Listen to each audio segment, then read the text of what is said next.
Салам достор, назарыңыздарда Аралаш медиа. Бүгүн сиздерге 2017-жылы чыккан Малышна Драйв деп аталган кызыктуу тасманы кыскача баяндап бермекчимин. Даяр болсоңуздар, анда биз баштадык.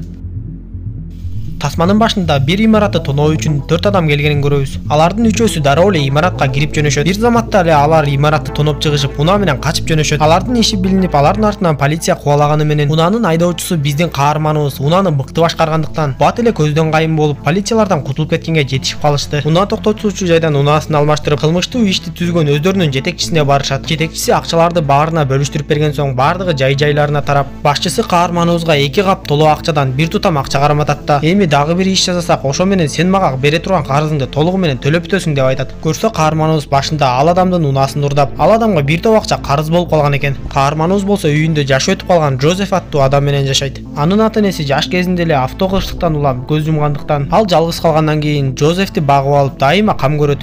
Джозеф сүйлөй албагандыктан каарманыбыз анын тилин жакшы түшүнүп калган.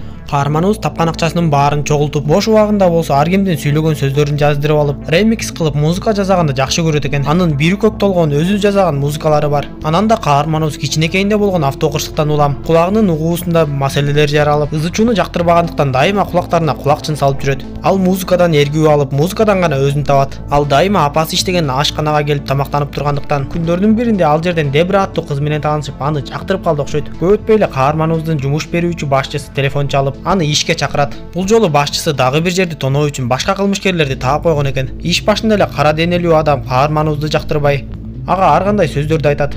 Башчысы болсо жаңы командага: "Мен көптөн бери бул бала менен иштешип келе жатам. Анын аты Балакай" деп тааныштырып, "Силер мындан да кыйын айдоочу таппайсыңар" деп айтат. Ал адам бир жерди тоноо үчүн баардыгын изилдеп, план түзүп даярдап коет. Команда болсо баардыгын кынтыксыз аткарышы керек. Иш алар ойлогондой жакшы аяктаса, баардыгы жакшы суммадагы акчага ээ болушат. Башчысы баардык нерсени түшүндүрүп бүткөндөн кийин, жанагы кара денелүү адам бул кулактарына кулакчын салып музыка угуп отурган бала деги бир нерсе түшүндүбү деп сураса, каарманыбыз аларга баардык пландын жүрүшүн айтып берет. Ошентип каарманыбыз командасын тоноого алып жөнөдү. Алар имаратка кирип жөнөшүп, бир кезде атылган октун үнү угулат. Команда оюн ишке ашырып, акчаларды алып чыгышат. Каарманыбыз ал жердеги тартип сакчыны өлтүрүшкөнүн көрүп, бир аз кыжаалат боло түштү.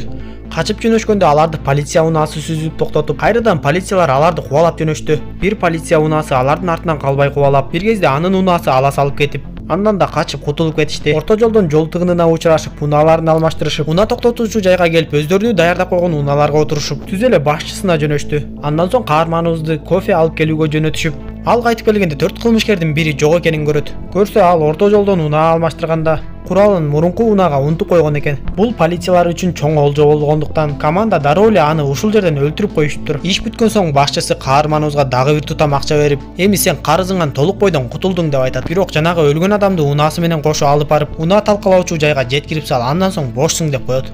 Каарманыбыз аны унаа талкалоочу жайга жеткизет. Эми кылмыштуу топтон арылганына сүйүнүп, өз алдынча эркин жашап баштайт. Андан соң ал Дебра менен мамилесин жакшыртканга аракет кылып, чындап эле экөө бири-бирин жактырып калды окшойт. Каарманыбыз мындан ары Джозефтин сунушу менен пицца ташып иштей баштады. Күндөрдүн биринде ал Дебраны жолугушууга чакырып, экөө сүйлөшүп отурган кезде, ал жерден баягы башчысын көрүп калат.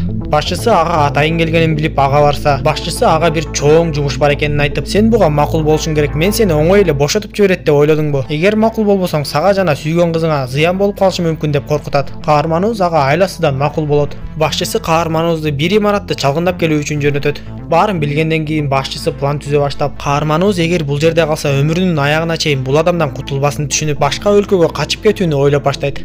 Ал Дебрага чалып, башка өлкөгө кеткиси келип жатканын айтып, "Сен мени менен кетесиңби" деп сурайт. Дебра көп ойлонбой эле ага ооба деп жооп берет. Себеби анын да ата-энеси жок болгондуктан аны бул жерде кармап турган эч нерсе жок эле.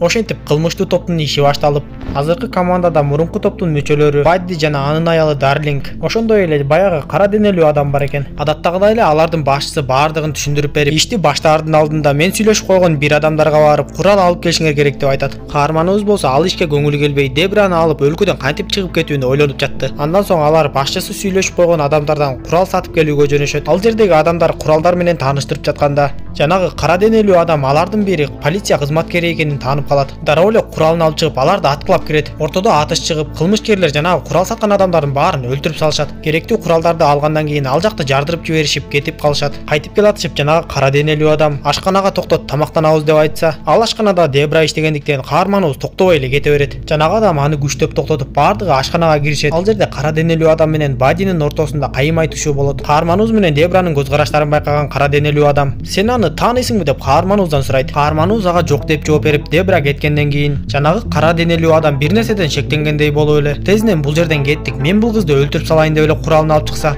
каарманыбыз анын куралынан кармап токтотуп калат.